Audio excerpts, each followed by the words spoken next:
Dude, Luke, the printer's still busted, man. What the fuck?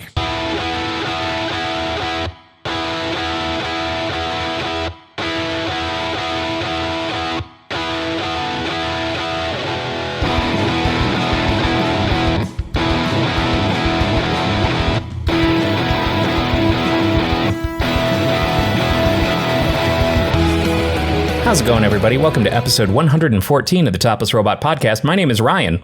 I'm Tyler. Yes. And we are without Dan and Kaylin this week for reasons I know on one and don't on the other. Well, maybe they're connected. They may be connected. I honestly like the original theory that Brooks has absorbed all three of them, or two of them. Yes. Brooks is all three of them. All three of them. So, as we've always suspected. I finally got my Super Mario Brothers Game & Watch. Nice. Ooh, oh, cool. And it's really clever. It's a really clever little thing. The screen is like really high quality. And that's cool. It's just nice. And it has the entirety of Super Mario Brothers 1 and 2 on it. Japanese Mario Brothers 2, not American Mario Brothers 2, as well as Game & Watch Ball, which is fine, I guess. So, I guess that was the first Game & Watch that they ever released. Have you ever seen the commercials of the old Japanese Game & Watch commercials? They're weird. No. Well, a lot of Japanese commercials tend to be weird. It's like lame weird. The people who are holding out hope that this will be hacked, it will be hacked. It has been hacked. But Hack the planet. It is not an accessible hack because the data leads for the USB are not going to the port. So it's got data leads on the board, but they're not going to the USB port. So the USB port is only used for power. So you cannot hack this without soldering. But hackers have already gotten it to run Doom. Yeah. How about Skyrim? Yeah. I don't think that this is going to run Skyrim. I trust them. They've gotten it working on a smart refrigerator. I believe in them. Smart refrigerators are drastically, multiple times more powerful than this device. All right, maybe they can get Morrowind to work on it. This device has 1 megabyte of memory. So what you're saying is that it's still more powerful than the Apollo space program. Yes. But less powerful than your refrigerator. There's something weird. We can send a man to the moon, but we can't play Skyrim on our Mario Game & Watch. You know, that is kind of funny. You wouldn't be able to play Skyrim on the Apollo shuttle at all. Yep. You can send it to space, but you can't play fucking Skyrim. But yeah, hackers are making progress on this, and I'm following one specifically on YouTube who kind of went through all of the steps all the discovery steps basically that he's done. And while I know very little, next to nothing about hardware hacking and stuff like that, I can kind of Frankenstein pieces together for repairs and stuff like that, and fix most common repairs in handheld game consoles. It's way above my head, but I love watching Ben Heck and love watching these hardware hackers and do their thing because it's amazing. Yeah, I'm sure that he's probably heard that before. Considering basically he's the original guy who. So he's the hacker man.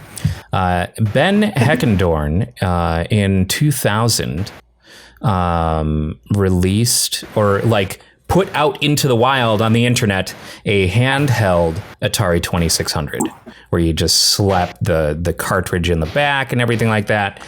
And it was well designed, it was well thought out, and that just became what he became known for. So like people send him rare consoles to repair now.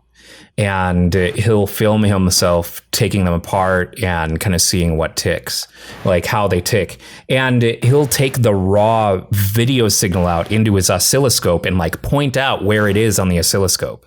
And like even with Frogger, for example, Frogger on Atari, he's like pointing on the oscilloscope. He goes, here you can see the music. And sure enough, you can see like the fluctuations in the oscilloscope that line up with what would be the music that would be sending out to a source. It's fascinating stuff that I know absolutely nothing about, but it's still really fascinating to watch.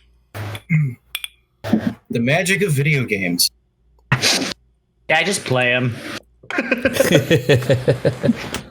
I know zero things about technology. I can put a computer together. I only know history and not mechanical specifications. I can put a computer together and I can fix handhelds for the most part, and have a pretty. I've watched enough YouTube videos to have a pretty good understanding of what, like, when something looks like it's been water damaged, for example, or something like that. But Ryan, can you tell me what we owe each other? We owe each other what we owe ourselves: decency and forgiveness. Don't think. I was going to say PS5s, but No, I don't think we owe each other PS5s because I think they've been stolen by fucking scalpers. No, did you guys see that tweet? They've been stolen by adults who were able to get them, stealing them from children who cannot have them for Christmas now because all of these inconsiderate adults got them for themselves. Ryan, don't you know that starving children in Africa are playing PS3s? How could you? So fucking stupid. Each day, a child deals with the red ring of death. But for pennies a day, GameFly will send them better games and improved hardware. I didn't realize that GameFly had started up a humanitarian arm. GameFly and UNESCO. They only send copies of Battletoads. Look, that's how you get elite gamers right there, is by forcing them to play Battletoads at an early age. Now I'm going to call UNESCO. Hey, do you have Battletoads?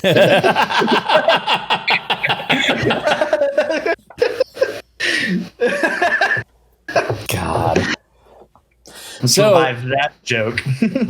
in very hot off the press news, Cyberpunk 2077 has leaked.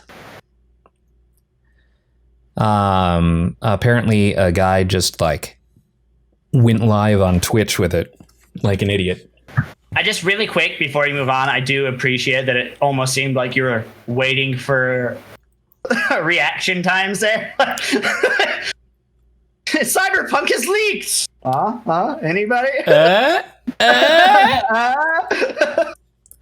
No, man, they didn't make it. They just want to hang out. They just wanted to hang out with Keanu Reeves. Yeah, I saw that. Can't say I blame them. Yeah, so someone started streaming it, got their hands on an early copy, and we've seen people taking pictures with the PS4 version in hand from warehouses. So apparently it is being shipped out for its release date in, 2 weeks?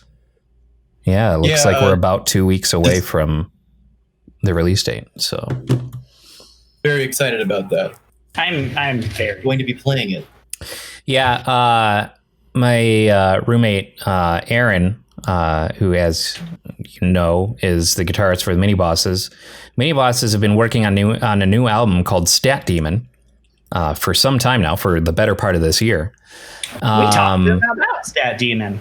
And Aaron and I went for a hike yesterday, and he was telling me that he needs to get his guitar parts finished by December 10th. And it didn't click in my brain at all. And he was like, because Cyberpunk comes out on December 10th, and my productivity is going way down once Cyberpunk comes out. I can't wait. Yeah, it's gonna be sick. So cool. I've stopped watching anything about it since. Yeah, I'm gonna avoid, all the things. I don't know what I'm gonna buy it on at this point.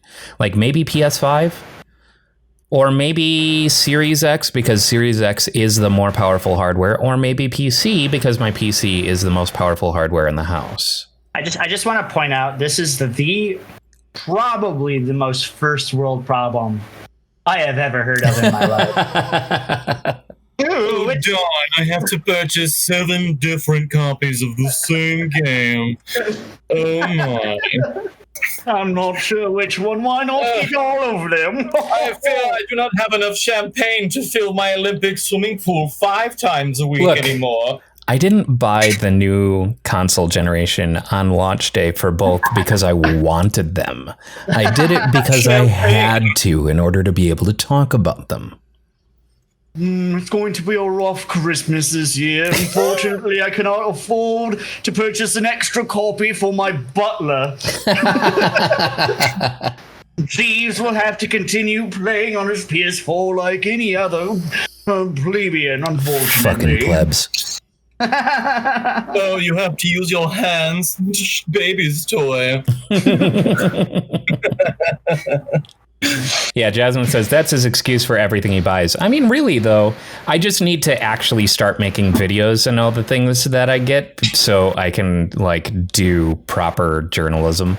Make them for videos game. I pretend to be a proper journalist all of the time. I just don't actually end up doing anything with it. I have a ton of footage collected from the new systems for comparison shots. So I've got a video in the works. I can officially say it's in the works because I've actually captured footage. But we'll see where that goes. You might be the first actual person to, release data or release those screenshots into the wild, considering I'm still 99% sure that you might be the only person that has these consoles. Apparently you've not been on YouTube recently. I think it's all lies, kind of like birds and 5G. And I sent out a request to Microsoft to send me a Surface Duo so I can do a folding screen approach, kind of summation since I got the Razer. And I can't imagine why they didn't take me seriously and send me a fucking $1,500 handset for review. But so instead, I'm just going to be doing a video that's covering the one piece of tech, folding tech that I can get my hands on, which is my own personal one. I like to imagine that you sent an email to them and they just took the time to reply back. Ha ha ha ha ha ha. They did take the time to reply back. They just said, "Can you give us details?" And gave me, these things that they needed information on and a deadline. And I was like, well, ideally, I'd like to get something out before Cyber Monday. So my deadline is November 15th. And I have not heard anything back from them. So it's safe to say I will not have my hands on a Microsoft Surface Duo anytime soon. Maybe it's in the mail, Ryan. Never say never. But the postman just lost it. From what I've heard from other Tyler, who is now using a Surface Duo as his daily phone, it's great when it works. And when it's not automatically answering calls while it's closed. Oh, no. Yeah. You should do a joint video with him. And then shit on He would never agree to be on screen.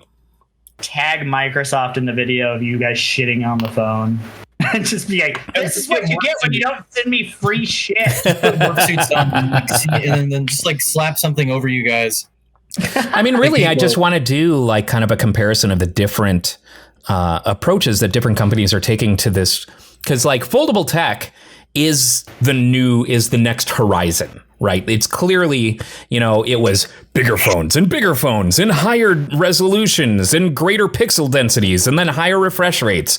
And now it's foldable tech, because you can't really tell hugely from one generation of Samsung's flagships to the next.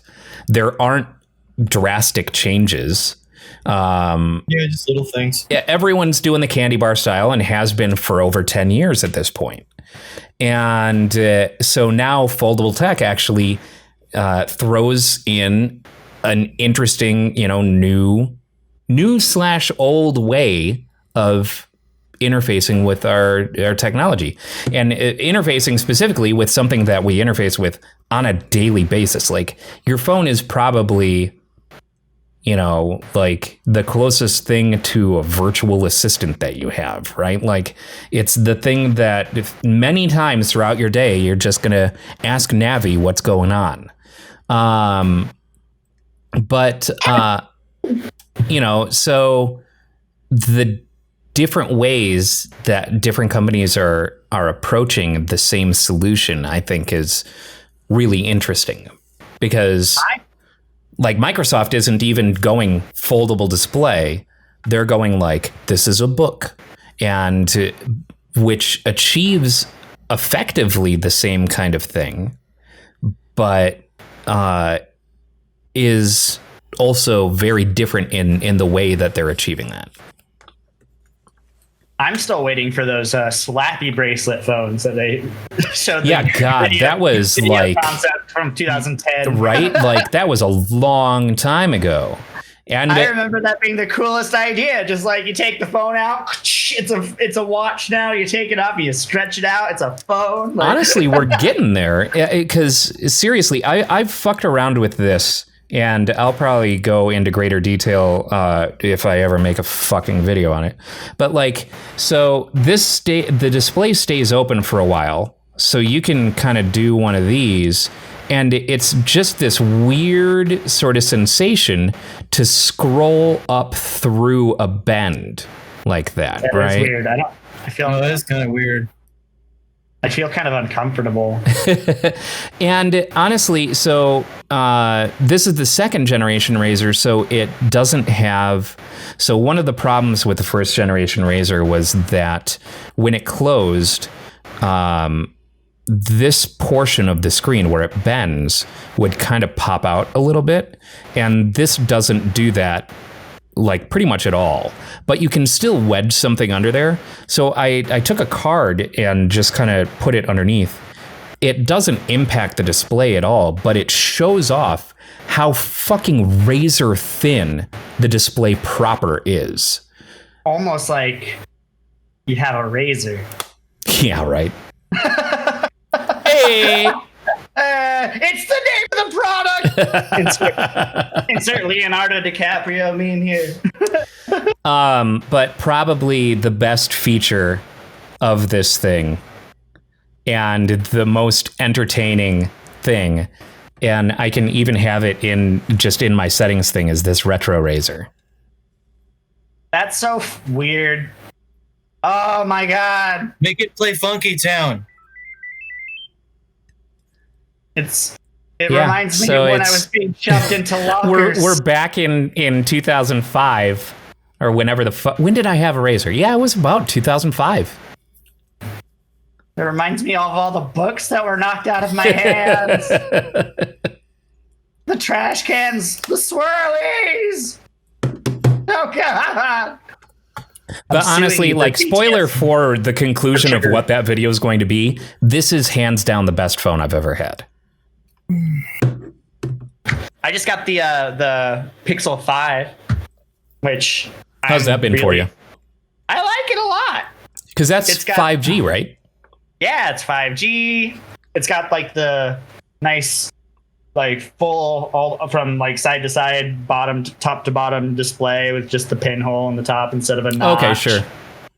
And then nice big old camera back there. It moves really quickly.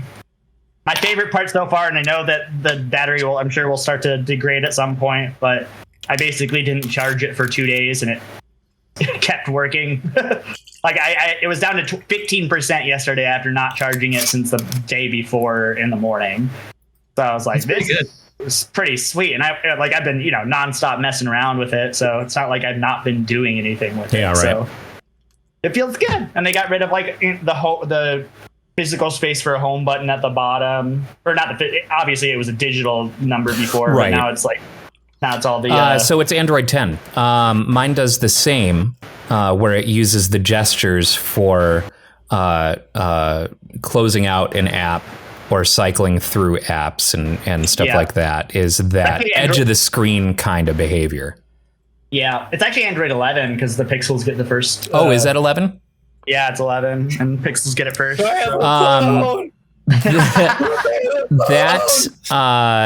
That feature, that navigation style, was introduced in 10. Okay. Because so mine has Android 10, doesn't have 11 yet, but the whole from the side of the screen to go back, and then from the bottom of the screen to go up, and then sliding across the bottom of the screen to cycle through apps. I like it so much. It feels so much better. Yeah, it took me some getting used to, because I'm used to having those virtual buttons at the bottom and just always, whatever. But I actually like the look, as long as you're coming from the edge of something, you're intending to do an action, and we'll just have the full screen real estate be to apps. And I like that. Yeah, and I had the Pixel 3 XL before, and it was just so gigantic. I can't reach my thumb all the way across the phone, and it's just so big. But there's so much space on that phone where it's being wasted, and it's the regular Pixel 5 is way smaller, and I have plenty of it feels nicer in the hand. But the screen difference is almost is minimal, just because there's so much more room for things to be seen. Sure. So I'm hell yeah! Nice. And it was cheap for a brand new flagship. Yeah, phone. aren't those 700 or something? Yeah, it was $695. For a 5G for a flagship. Yeah, that's really impressive. Yeah, considering the Galaxies are all 1,100, 1,200 now, and same with iPhones. Yep. So basically half off on and I pre-ordered it too. So it's literally I want to just got in. So, woo! I think we're boring Brooks with our phone talk. He has decided to go into a book instead. So would you say we owe it to Brooks to stop talking about phones? Is that what we owe to Brooks? I suppose that is what we owe to Brooks. It's really boring, guys. So, hey, I've got my new toys and I like them, okay? New tech is always fascinating to me. I am an early adopter when I can afford to be an early adopter, because I want to see how the shit works. I want to see what they have in mind and what of it works and what doesn't. And it's just fun. And honestly, this was a gamble that was fucking worth it. Getting a Razor. I absolutely love it. Nice. What have you been up to this week, Brooks? Oh, just pushing my hoop with a stick and kicking the can down the road. I had to buy new yarn for my tin can so I could talk to my boss. Signal was a little fuzzy. Did you get that new 5G thread? No, for the extra thing.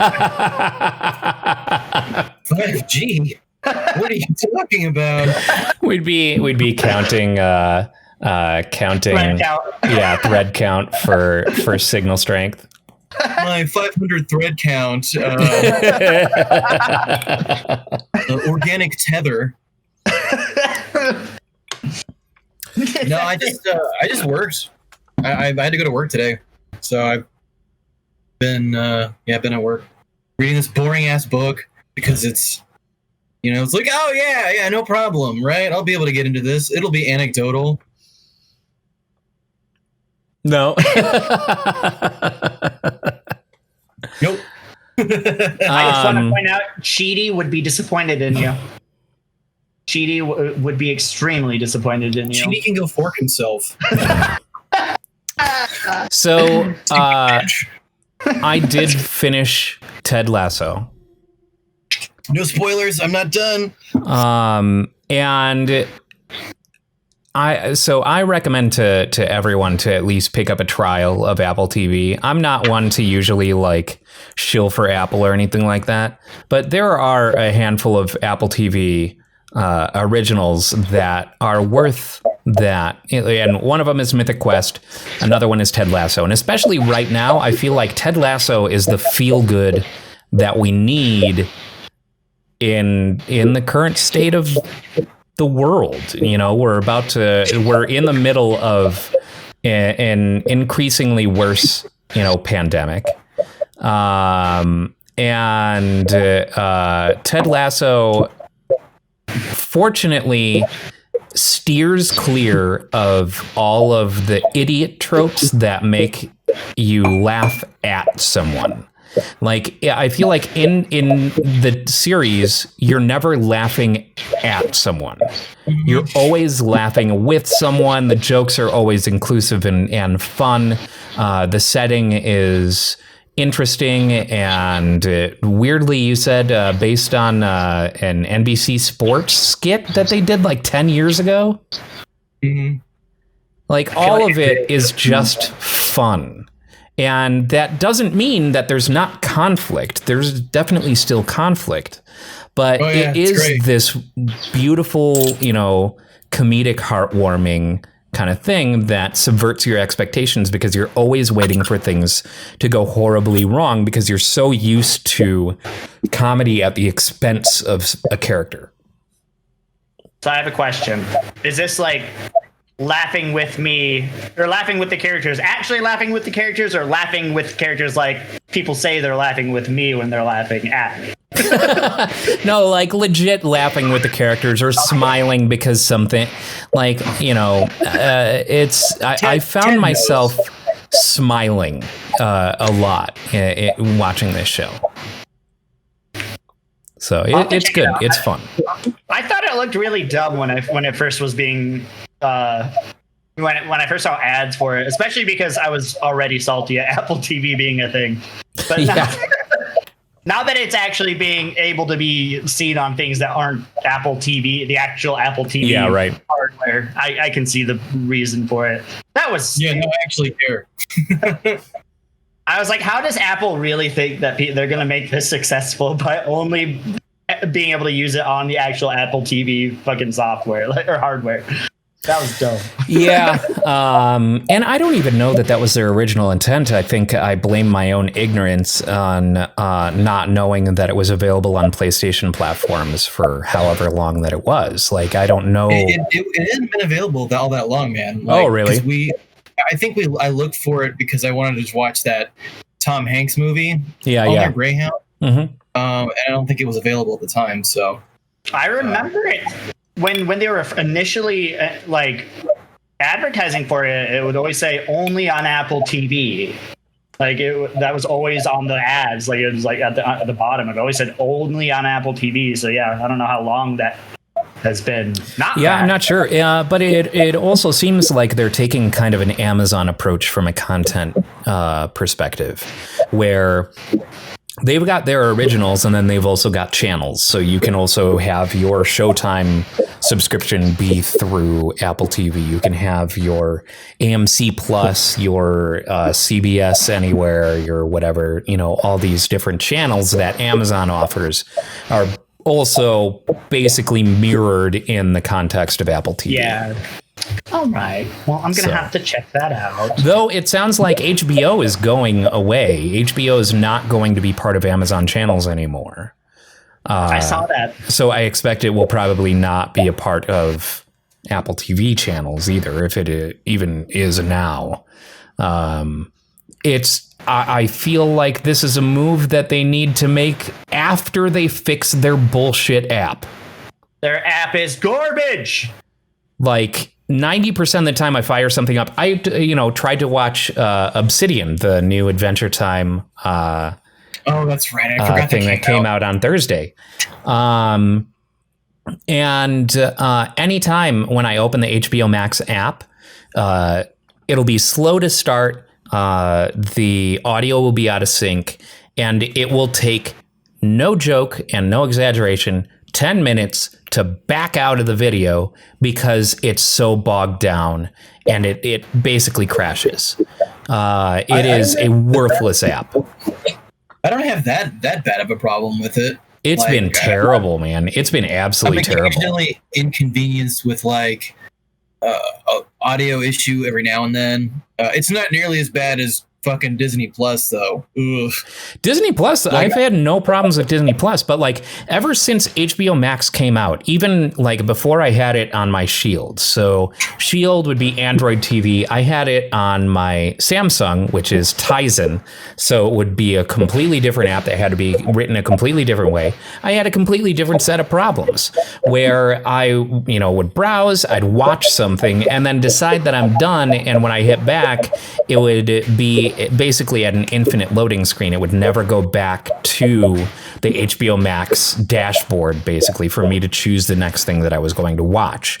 Now on Android, the problems have become even greater. So it's insane. Like their app is 100% useless garbage. I actually don't have that many issues with it. My issue is more the usability of it from if I'm watching a series, it takes forever for at the end of the episode, it takes forever for the thing to pop up and say, check out or watch the next episode. Mm-hmm. You basically have to fast forward all the way to the end of the credits and then click next episode instead of that next episode thing popping up right away. And I'm just like, this is fucking annoying. Yeah. And then if you actually do hit back, then it takes forever to get back over to the episode you were on because the app is just garbage. Yep. Yeah. But in terms of actual viewing experience, it's not too bad. It's just I just want things. I don't understand why companies keep on having issues like this. Get someone to design a fucking usable interface. Yeah. Yeah, because they're all terrible. Yeah. Like it's a game now, when I sit down, I'm like, okay, what do we hate about this? Oh, well, HBO Max has lots of things on my little shit list of man, that's annoying, or look, I want to be able to do that. Yeah. But I think Peacock's probably the worst.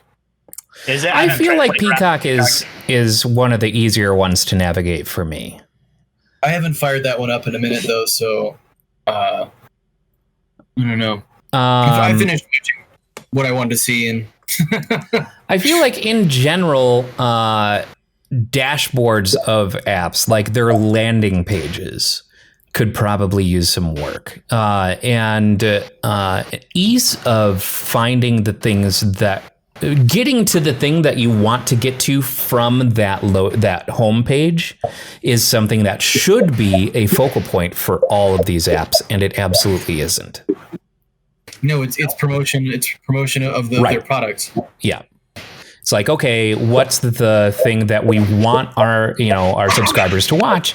And they put that up. And sometimes it's relevant and sometimes it's not. Like last night, Jasmine and I watched Sarah Paulson's movie Run because it kept popping up as the promoted thing on Hulu. And I mean, to be fair, we enjoyed it. We both like Sarah Paulson.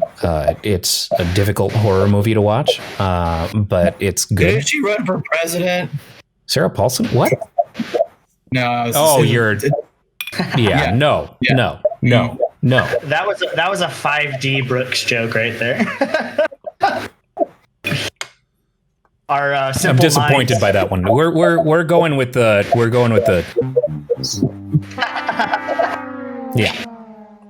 Hey, it's been a while since we've used that. It's been almost a week. Well, I don't think I got cut out of the goddamn podcast last week. My internet. Quitter. That was so annoying. So everyone's favorite character in Mandalorian is kind of a piece of absolute fucking human goddamn garbage. Yeah, I found that out fittingly on the toilet this morning, so... Wait, Pedro Pascal? No, everyone's favorite character on The Mandalorian is not Mando. It's that fucking badass chick who helped him like in several episodes in the first season. I can't remember her name, even though I just watched Barbara the latest Bicep. episode today. Yeah, it may as well be Barbara Bicep. Cara Dune. Yeah.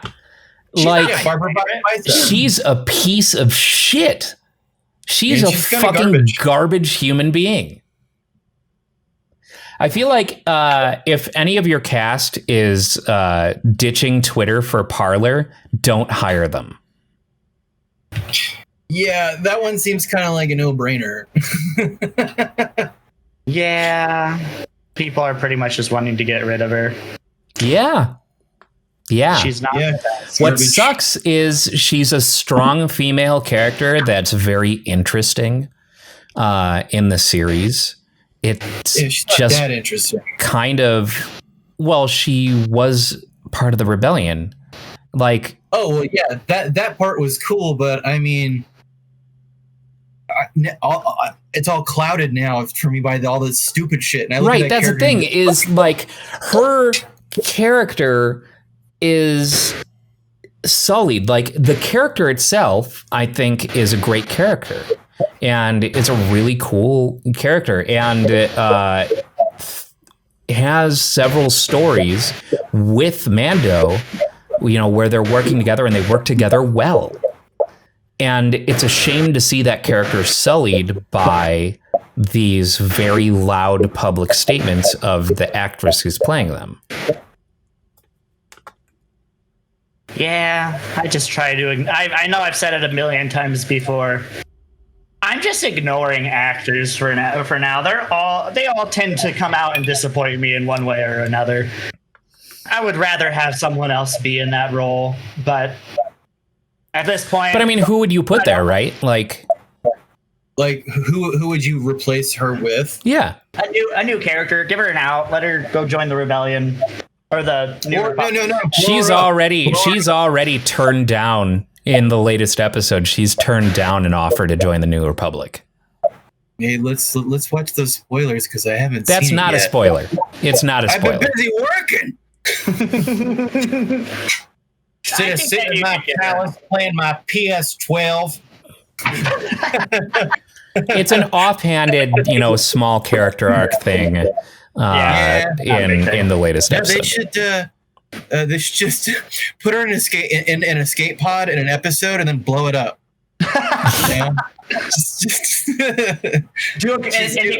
Because Mandalorian really likes the callbacks to the original and prequel trilogy, just have it being blown up by a Death Star or like a Star Destroyer, and they'll be like, there are no life signs aboard the ship. Oh wait, no, that's fucking stupid. Blow it up anyway.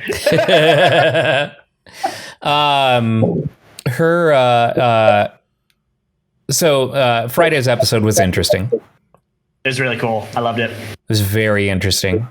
And it probably gave us the most significant story point. I'm not breaking it. I'm saying, so like in a series that feels largely comprised of side stories, right? We finally got just one little nugget of major overarching story plot point. Okay, so this is an episode to pay attention to. Absolutely. I mean, they're all the ones to pay attention to, but Sure. I mean, like specifically. But yes, this is to the core of the whole thing. And it was directed by Carl Weathers. And Directed by Carl Weathers? Yeah. yeah. Oh, nice. That's rad. Brooks, did you see the episode before? Last episode week's 3? episode. I don't think we did. Zeke's been working a lot of nights and stuff, and we're all three of us are trying to watch it together. But I've decided about 5 minutes ago when we started talking about this that I'm just gonna watch the because, like, I'm not gonna wait for his ass to get ready. So I'm gonna miss out on the whole season if that's the case. So last week was the premiere of Starbuck in her fan favorite role, where she voiced the same character in Clone Wars, and she gets to play the live action version of that same character, and she did a killer job. Dirk Benedict is in it. Boo. I just want everyone to. Hashtag not my Starbuck. I just want everyone to know when that character showed up, I squealed like a little girl. She did a great job. She even looks the part. Like, it's perfect. I squealed like a little fangirl. I was so happy. And then they said the word that I've been waiting for them to say. That's going to be introduced in this week's episode. Let's have us a Star War. They say that and Tyler just shit his pants. I did. I'm just like, oh my God, they said it. I really like the implications of a lot of the things that she said, and where our scope has been limited by following Mando. And the implications of what she said is huge. Fucking cool, too. And what'd she say? That she only meant well? Of course she did. I'm not going to give anything away. It's just... I promise I will watch... I will catch up, and then I will watch the newest episodes so we can talk about it, because I really, really want to. When you realize that, when you're introduced to her and you realize that she is a Mandalorian, and how different she is from Pedro Pascal's character, who we've been following, Jin Djarin. It's a stark difference in... the portrayal, like our understanding of Mandalorians is through the goggles that we've been in, since episode 1, season 1. And seeing that tribe underground, only one of them can ever be above ground at a time, that kind of shit. And it's a real shakeup. It's a real interesting shakeup. It's really fucking cool. Watch it! Everyone who hasn't watched it, everyone needs to watch it. And if you want to know more about... Go on. If you want to know more about her character, go and watch fucking Clone Wars and watch Rebels and just join me in the absolute glee that I am feeling every week when I watch these episodes. Because holy shit. Like, oh my God. Like, it's so good. It's so good. And it makes my dreams come true. And this week's going to be even better. And Dave Filoni. Just Dave Filoni and Jon Favreau need to just, take over all Star Wars from here on to infinity. Like, they just, there was a time when if J.J. Abrams was tied to a thing, I was convinced. I was in, right? So they give Star Trek to J.J. Abrams. And I go, all right, fuck yeah, this will be cool. I watched the first one, like, yeah, that was awesome. And then I didn't care anymore. And then they gave Star Wars to J.J. Abrams. I'm like, yeah, all right, maybe. I didn't give the tiniest bit of a shit when it all came down and movies started coming out. If they gave the reins to Jon Favreau at this point, I think I would be a Star Wars fan again. Yes, he is. Jon Favreau knows the right people, and like Dave Filoni is in there as well, just because like Dave Filoni is the literal. I don't know if you guys have watched the behind the scenes of Mandalorian, but Dave Filoni is a fucking Star Wars nerd. and Jon Favreau knows it and just uses that, and it's so good. It's fucking hilarious. Oh shit! Oh, that reminds me. Any of you guys watch Kim's Convenience? Yes. Did you guys notice that Appa was in the second episode of this season? As no, an X-Men pilot? I am not actively watching it. I have watched it before. Okay, so the guy that plays the dad in that show is the biggest Star Wars nerd that they actually used his costume on screen because it was like better than what they had. That's fucking cool. That's great. They gave him to use instead of his helmet. They gave him the original one that Wedge used in the original show. That's awesome. And he melted. It was great. That's amazing. Hell yeah, dude. There's a viral thing going around from the behind the scenes of Mandalorian where Dave Filoni just waxes poetic about the prequel trilogy.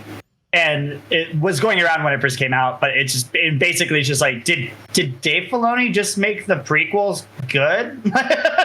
Because he just goes on and on about how like the beauty of the story of Anakin's fall and all of this stuff.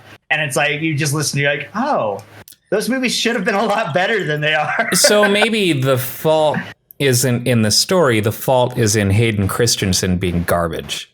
And George Lucas not being able to write actual scripts. Also, midichlorians. Whatever, it sells more action figures. And not a spoiler. They're back. Yeah. But they intentionally avoided saying the word midichlorians in this latest episode of Mandalorian. What did they say? Compound M? They say M levels. Or M levels. That's what it is. Yeah, like, but you know what they're talking about. Yep. But it's amazing, the episode, even with it. Yeah. Watch it. Ooh, speaking of fun things that came out this week, Animaniacs. Yes. It's so good. It's so good. I have seen so I haven't watched many. it yet, but you guys talk about it. I have seen so many opinion pieces about like, okay, look, Animaniacs is a product of the 90s and they keep using crazy and zany and these things. I'm like, look, fucking get over yourself. Crazy and zany and shit like that. Like, that's not ableist. Like, look, I consider myself an SJW, but there are points where you can go too far with this ableism bullshit. Crazy has been used in a minified capacity so much as to steal, any legitimacy behind calling someone crazy. And I understand that probably a lot of women have felt like they have been minified because some, piece of shit boyfriend of theirs called them crazy or whatever. These are different things. They can coexist. That dude who called you crazy, yeah, he's a piece of shit. These Yakko brothers and their sister Dot, these Warner brothers and their sister Dot, can also be crazy, and it can not, minimize your experience in life. But that's the op-ed that I read was like they're using these, old tropes that worked in the 90s that don't work anymore. And I'm like, did we watch the same fucking thing? Because this is fucking great. I only watched the first episode. Their Trump shit is so on point. Oh my God.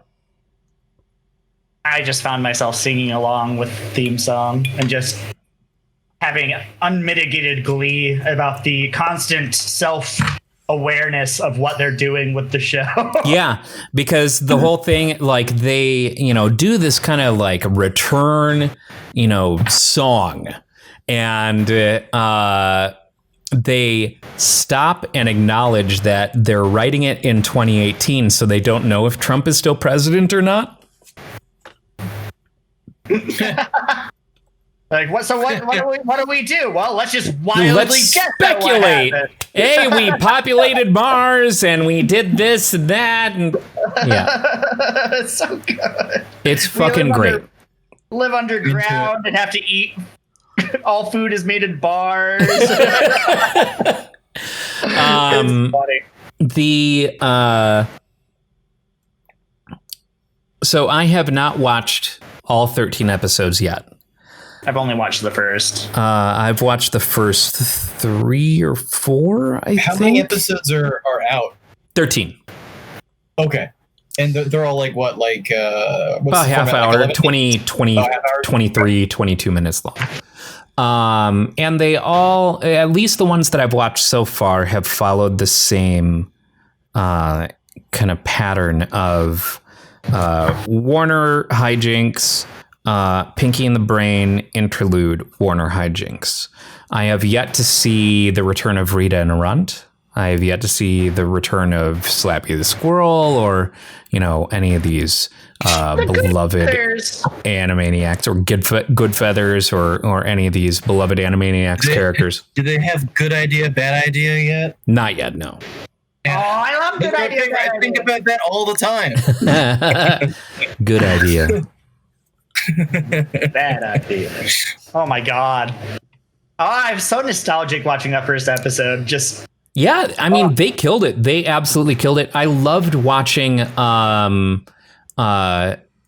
LaMarche posted a video of him in the recording room with the orchestra for Animaniacs, and it's just so rad to see.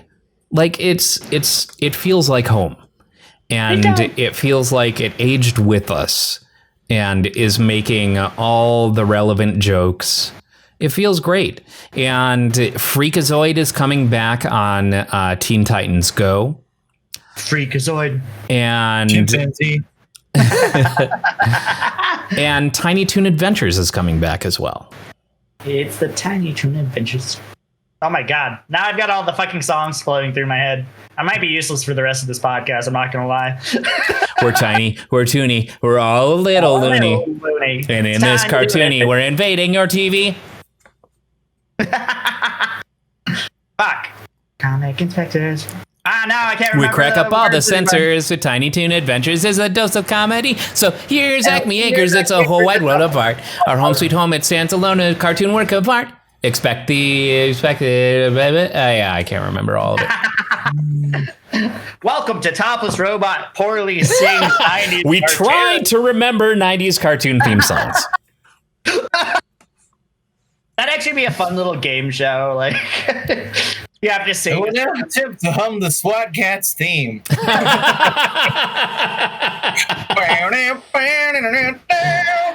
I will now play the theme from Street Sharks on an instrument I've never touched before. The theme for Street Sharks on the vibraphone. I can't even tell you what the Street Sharks theme song is anymore. Yeah, I have it all downloaded though. So Street Sharks. That's gonna come back. Yeah, Biker Mice from Mars. Yeah. Can we get SWAT Cats and Gargoyles, please? Hey, SWAT Cats was my shit. That was SWAT like Cats was a blast. I was like, yeah, time traveling wizard. Mighty Ducks. Okay. That one was okay. Mighty Ducks was good. I didn't watch a lot of the Disney animated ones. I mean, everyone watched Gargoyles, but like, yeah, Gargoyles is amazing. There was only a certain amount of time I had to broker my cartoon viewing as a kid, so I just kind of missed some stuff in search of others. But I mean, Doug and man. Hey, Arnold. Killer Tofu. Funding, no allowance, yodeling.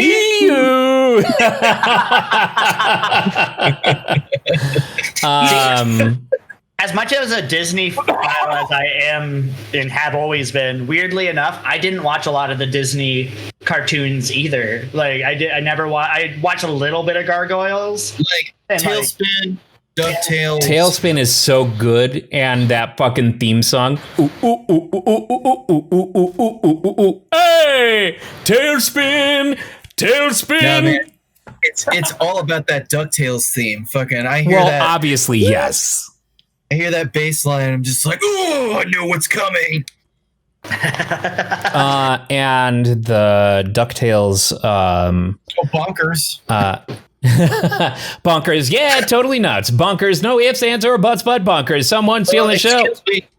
Using the term bonkers is in fact ableist, and we should not use reference that cartoon anymore. I have a one-of-a-kind painting of Bonkers singing with his shower head from the intro of Bonkers that Jasmine painted for me that is hanging in my bathroom next to my shower. Oh, that's awesome.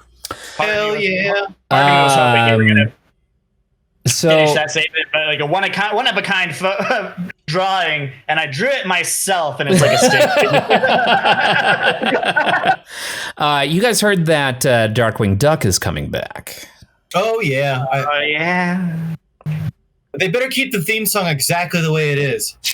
Well, and I would have felt the same going into DuckTales, but I'm happy with the homage that we ended up with. For the current theme song for DuckTales. Also, David Tennant as Scrooge McDuck is life. I love it so much. Man, we're getting a lot of these remakes from you.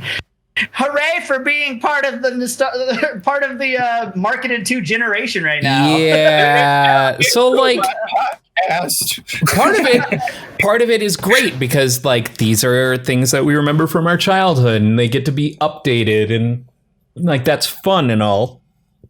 But like how much original new shit is coming out? Like we don't have Saturday morning cartoons anymore. That's just not a thing. It's every moment could possibly be Saturday morning with fucking streaming services. Right. So. But like every day's a weekend. Where's my where are my incredibly talented animators who were influenced by Pirates of Darkwater in the 90s? Like, where's your original IP? Where's the thing that you're passionate about and creating? Like, what's happening there? Like, you know, the things that give Disney their power is all of the shit that they own, all these IPs that they own. And they keep going back to the vault as opposed to going, hey, you've got a good idea. Let's make that kid friendly. Like, that's basically what happened with Invader Zim, right? Invader Zim was a huge success. It was never necessarily meant to be a kid friendly thing. They just went to this comic book artist and was like, hey, can we make that kid friendly? All right, let's fucking go. They're like, Johnny the homicidal maniac. Yeah, right. Like maybe, like yeah. I see what you're doing. But what if we made it an alien and had him have some human rival? You know, I'd love to see these major, you know, the people who can afford to gamble on new IP are the companies who have all this goddamn money. And ironically, they're also the companies who play it the most safe and only do reboots, only, you know, I'd love to see some of these larger companies that have the money to sink into new IP development do exactly that. Like, let's see some new shit. Oh, Infinity Train's one. Yeah, Infinity Train is definitely one, and it is fucking outstanding. I see more support for artists out of Cartoon Network than I see out of any other company. Oh yeah. Yeah.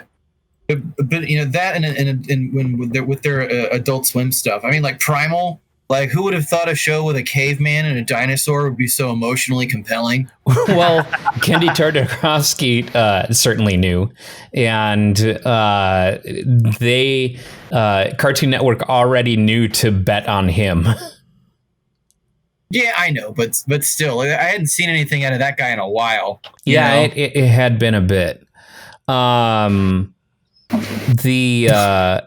like Should bring back Dexter's Lab. From the conversation that I had with Chris McCullough and Doc Hammer, the creators of Venture Brothers, it seemed like Cartoon Network was kind of a safe haven for creativity, where like the reason that Venture Brothers can go years between seasons is because Cartoon Network recognizes the value of the creative process and things like that, and helped them do that. Now, it's a completely different thing to be making that statement now that Adult Swim has fully canceled that series. But, you know, I mean, they started in 2001. And, Venture Brothers? Yes.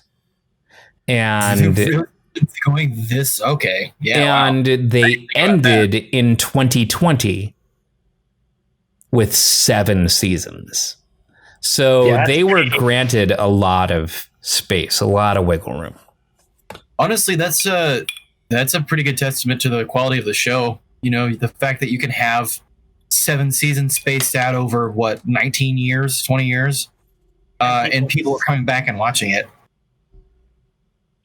Now I'm trying to look at the other shows that are on Adult Swim right now, and I don't even recognize any of them.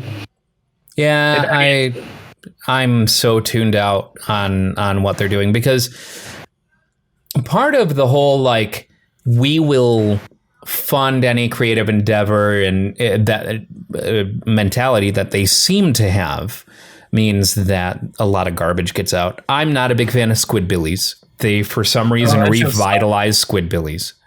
I am a fan of Ballmasters 909 though. That show is hilarious. Which still only has 1 season. Your Pretty Face is Going to Hell is something that they've had going on for a while.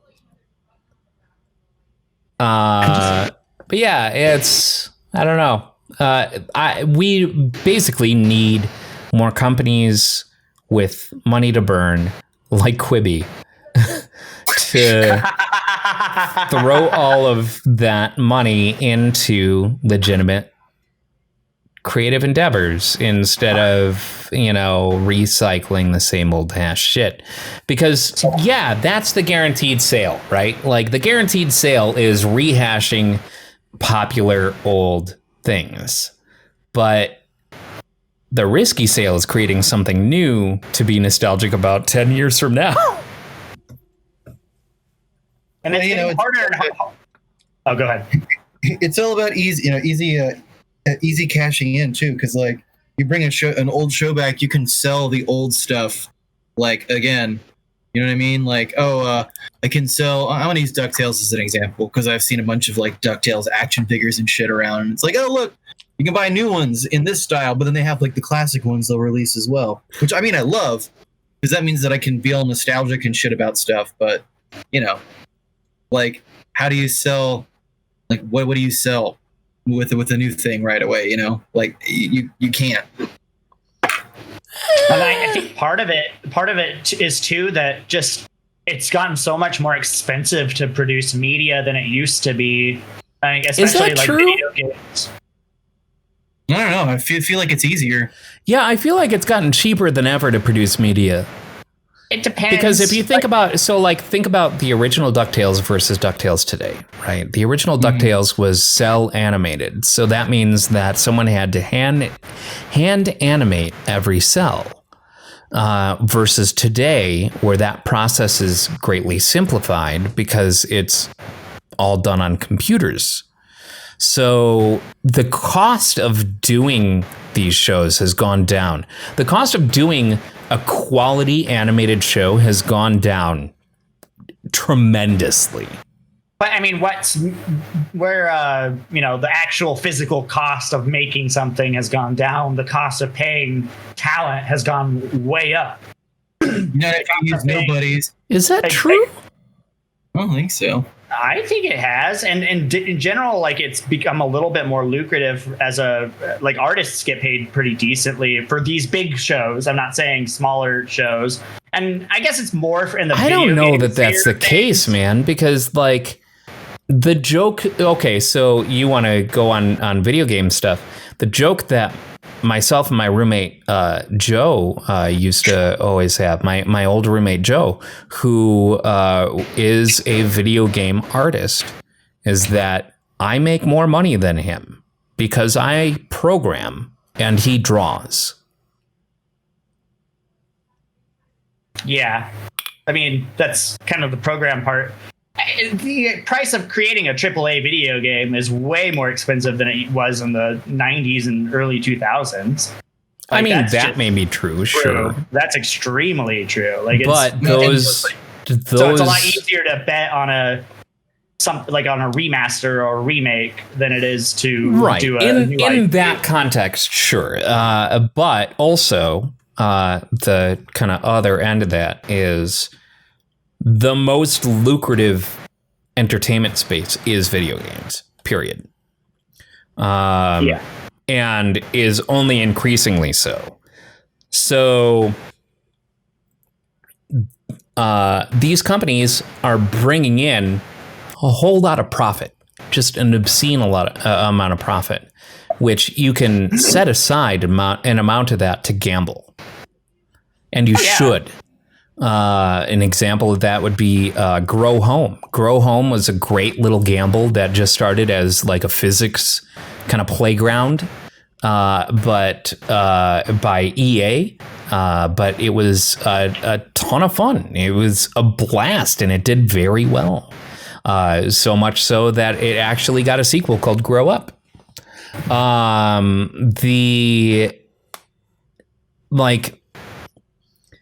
I feel like there needs to be, and it's less so an issue in video games than it is in media, in film and cartoons and TV.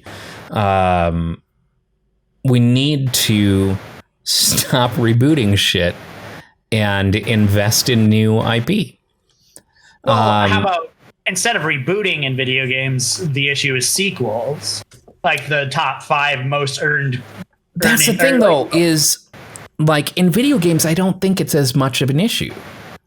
The big issue, I think, is, okay, so we get another DuckTales. That's rad. We get another Darkwing Duck. That's rad, I guess. But why aren't we seeing new things that push a bar like Adventure Time? Why aren't we seeing more Steven Universe? And things like that. Draw a line in between these industries because they're handling things very differently. A remaster on the side of video games means more than just a bringing it into the current sort of social consciousness and kind of updating elements of it and maybe improving some of the gameplay. Those are all very tangible things to the experience with an original story that's largely untouched in a remaster or a remake. Whereas on the film side of things, your interaction with it is minimal. So it essentially is kind of updating it for the times from a story standpoint. And so you'll see, pretty major character changes and things like that. I have nothing against remasters because gaming and gaming mechanics have come a long way over the time, that it takes for a remaster to warrant coming out. Whereas on the cartoon side, we're dealing with the same characters. We get to tell maybe some more modern tales, whatever. My interaction with that medium is minimal. It's a passive interaction. I guess I made a little bit of a false equivalency between video game production and TV show production, just because I was more pointing out it's easy cash, because you don't have to put as much of a risk into something that you're rehashing compared to what you're to a brand new IP, and it's kind of on both sides of things. That's why we're seeing fewer and fewer as we're going along. But you're probably right. It probably has gotten a little bit cheaper with animation over the years. Oh, it has definitely gotten cheaper. I mean, look at, all the behind the scenes stuff with South Park, right? And actually, I guess technically it may have gotten more expensive for them, because they started with cardboard cutouts for all of their cardboard cutouts and stop animation, basically, to now all South Park episodes are rendered in Maya 3D.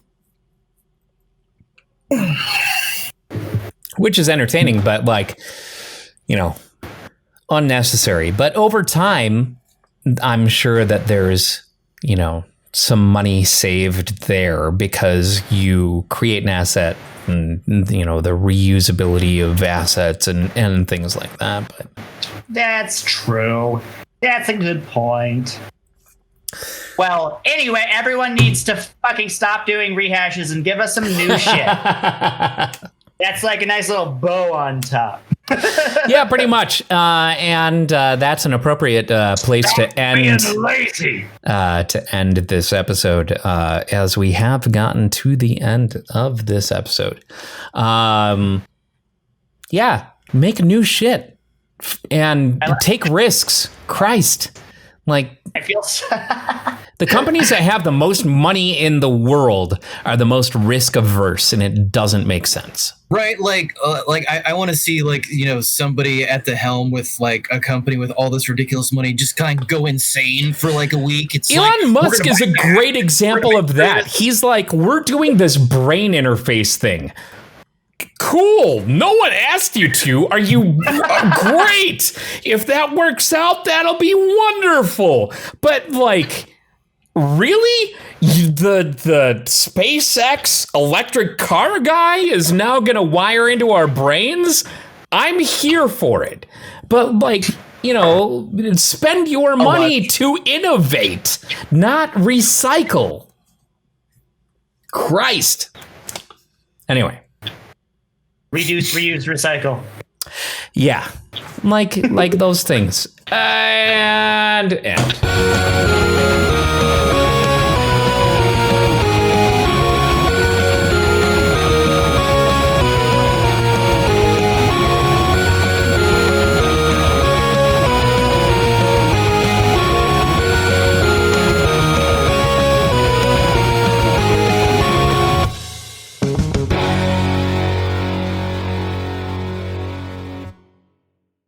If you like that video, we've got many more videos, tons of episodes of the Topless Robot podcast, all kinds of Let's Plays, and please subscribe.